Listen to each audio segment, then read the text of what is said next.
ir dārgs. Man nesen uzdāvināja dāvanu kartu uz Rimi 10 eiro vērtībā. Es tagad 10, jā, ko tur? Tas ir vienkārši, lai samaksāt, lai ienākt iekšā. Tas ir kā nāks klubs, es nesaprotu. Tur ir tās vīģes, svaigās, žāvētas vīģes. Viena vīģe maksā 85 centus. Katru reizi, kad es eju garām, man sajūt, ka vīģes nirgais pa manīm. Jā.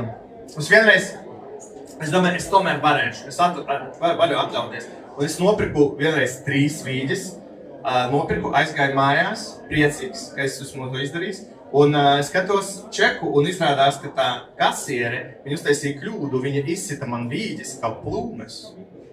Un par 3 vīģiem es samaksāju 15 centus. Jā. Es domāju, kāda bija pirmkārt Vikas logika, ka viņa kaut kas sapašs, violēts, pofīgi plūmes.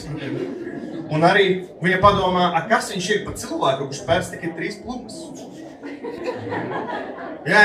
Ja es pats redzētu cilvēku, kurš pēc tikai 3 plūmes, es domāju, tur točs stāsts, vai ne? Viņš grib pakakāt, kafijā nepalīdz. Un pēc tam es padomāju, bet varbūt viņa neuztaisīja kļūdu, varbūt viņa ir kā Robins Hoods, vai ne? Viņa paņem vīģes no bagātiem un izsit kā plūmes nabagiem. Man paveicās.